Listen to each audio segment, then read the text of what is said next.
In 2018, more than 29,000 people immigrated or made aliyah to Israel, making that a 5% increase from the previous year. 3,500 people immigrated to Israel from either United States or Canada, me being one of them. Most of our workers here at ILTV have immigrated or made aliyah from all different parts of the world. You, our viewers, have been watching ILTV's programming for over 3 years now, yet we've never shared with you our stories on how we got to Israel, some of the struggles that we faced, and how we ended up at ILTV. So, I'm bringing together some of ILTV's workers, from producers to TV hosts, and even our cameraman Max, to share with you our stories.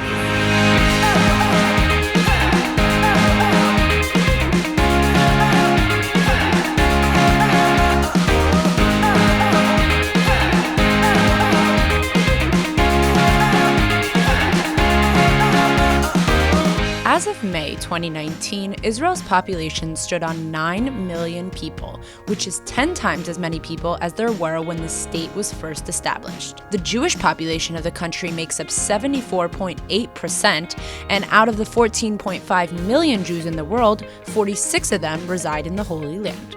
Interestingly enough, Israel's population is considered young relative to the population of other Western countries, and Tel Aviv is the most popular city for new immigrants to settle down in. So, let's talk to our young immigrants from ILTV to hear where they themselves immigrated from. I'm Adi Caspi. I'm Ida Teilbaum. My name's Max Fetterman. My name's Nittany Manson. I'm a TV host for Flavors of Israel. I'm a producer at ILTV. I'm a TV cameraman. I am a producer at ILTV. I made aliyah from the United States about 3.5 years ago. I made aliyah from California. I came here when I was 9 with my family. We moved from Russia. I made aliyah from California about 9 years ago. I'm Emmanuel Kadosh. I host Cruising Israel and Israel in Style, and I made aliyah about 6 years ago. There are many different programs that bring people from all over the world to see Israel, and also many that help people immigrate to the Holy Land. From Birthright, which allows people to see most of Israel in just 10 days, to Masa, Garin Sabar, and so many more. So I wanted to know how some of the ILTV employees got to living in Israel. I made aliyah with Garin Sabar. It's a program. It's a bunch of people coming together, living in a kibbutz together, doing the whole process of making aliyah, learning Hebrew, and drafting to the army. I visited Israel before doing a Taglit Birthright trip. It stayed for a few weeks after the trip concluded. Made some great friends, had a great time, and hadn't made it back to Israel for about 9 years or so. I made aliyah because I was feeling lost, I think, in my life in California. I was looking for things to do, and I found a program, Garin Sabar, that was bringing young people from other countries who want to join the IDF. It seemed like a good idea. They really gave me a family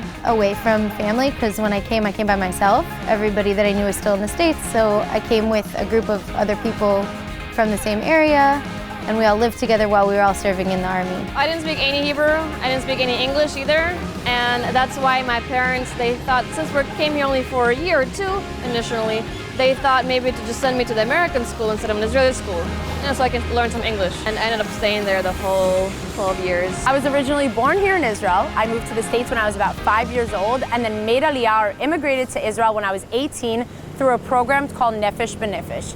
Nefesh B'Nefesh helps you with the whole package of immigrating to Israel. They help you with the plane ride, they help you with the bank account, your phone, they give you scholarships for school. They are really the #1 tool that I used when first getting to Israel for anything that I needed. A lot of people come from all over the world to enlist into the Israeli Defense Force, especially those who didn't grow up in Israel. They feel the need to come and pay their dues and take part in the mandatory Israeli culture. For those of you who don't know, all eligible men and women are drafted into the Israeli Defense Force at age 18, men serving for 3 years and women for 2. I was a medic in the K-9 unit. I was a company medic, which meant I was the assigned medic for a specific unit during training. I loved it. Through the army, I made most of my adult friends. I made the connection to the country that I didn't have before. I was a graphic designer in the Navy SEALs. I got into it because before you draft into the Army, you go into many tests and they see your intelligence level, your artistic level, and all that. They saw I was very artistic. My whole life I was into arts and I have a creative mind. And what I did was I worked with a team of men who worked outside of the Army also, and we built boats, their parts, and I cannot say too much because it was a secret unit, but it was lots of fun and I got a lot out of it and I could have gotten a job out of it, but I am an outside person and I cannot just be on the computer. So when I drafted in 2012 into the Army, I drafted into Amudanan, which was the war going on, and when I was drafting that day, there were rockets going on me. I was like, what am I doing? So halfway through my military service, there was another war, Sukaitan, and I got to witness, you know, it's not everyone knows what it's like to be in the Army. They call you in, lots of stress, but I'm very proud that I witnessed that, and that's it. I got out of the Army 2014. I was there for 2 years. So because I made Aliyah at a young age, I got the citizenship and so I had to do the Army after high school. And I knew that was coming and I was okay with that and I actually wanted to.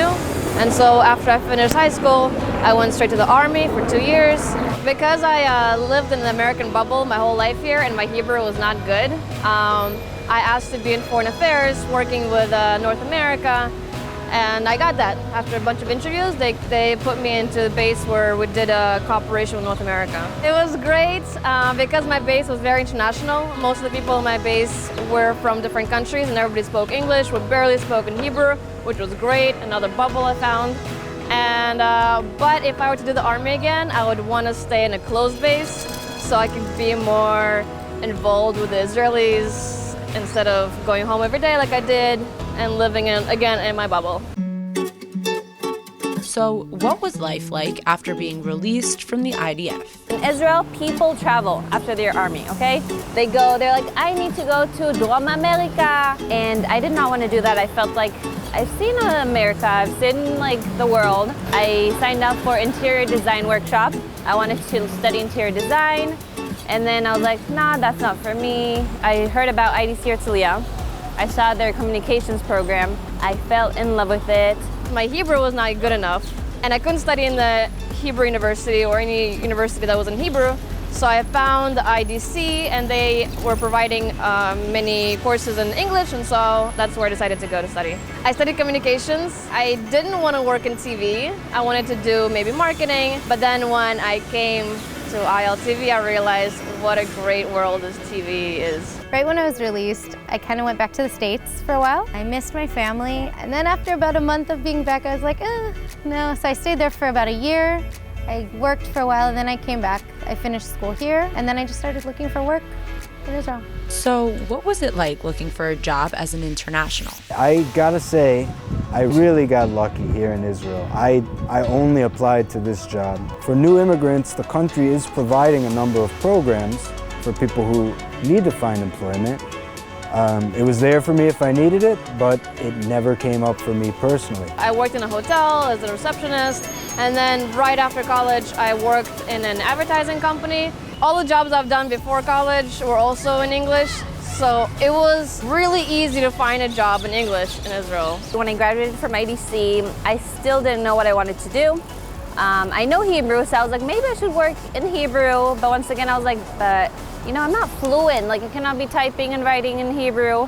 So it's very hard for internationals to find a job here in Israel. Very sad to say that there's not too many opportunities, not too many options. And I just somehow got lucky and started from bottom, got up in my work. I was a producer, then I became a host. I can just say it's all about luck. I would recommend someone who's coming to Israel, network. In Israel, everything is about networking. You need to know people. There are groups on Facebook that you can interact with one another, like Secret Tel Aviv. And you should definitely just apply, because people are inspired that you're talking English. You know, we don't have too many English speakers in Israel. I want to say it was a struggle, but at the same time, being in Tel Aviv, everybody needs English. English is very in demand in Tel Aviv because English is the international language. So most companies, if you speak English, prefer to have you. it's definitely a plus. You know, in America, as a Jewish American, you're really expected to conform to a pretty narrow set of stereotypes. And for most Jewish Americans, that's just part of their day-to-day life. For me personally, I feel like here in Israel, you can really be yourself and have your own set of hobbies, interests, passions, things that you enjoy, and still feel that you fit in as part of a Jewish culture and community. I think internationals can have an easy time living here because a lot of people here are internationals. Literally everybody's here speaks English. You can live here without having to speak Hebrew at all. You can easily find a job, I think, and you really don't need Hebrew to live here. Definitely Secret Tel Aviv. That's a safe haven for all internationals. There you can find everything, including a job. Also, friends of friends, somebody like word of mouth, like somebody. To live in Israel and be international is a bit difficult. When I just made Aliyah, it was way harder than it is now, just because I am now, you know, I feel Israeli, just like a regular Israeli. I know Hebrew. Sometimes, you know, there's like a little misunderstandings between an Israeli, but people in Israel are very, very nice. They help you. You are stuck anywhere, they help you. You're like, how do I get there? People stop, take out your phone, I do the same, and show you this is how you get somewhere. That's an amazing thing that like nowhere else you can find. From my personal experience, being an international living in Israel can be difficult, but also can be easy depending on how you look at it. I speak fluent Hebrew and understand Hebrew to the max, but for people who don't, there are two ways you can look at it. First of all, the people here are super welcoming, very friendly, and always are willing to help. On the other hand, people cut you in line, they yell at you, and they always honk on the road. So you can look at it from different angles. Of course, it's very difficult to live here, whether it's because of the rent, whether it's because of the salary, the heat during the summer, which we're facing right now. But it's a beautiful country.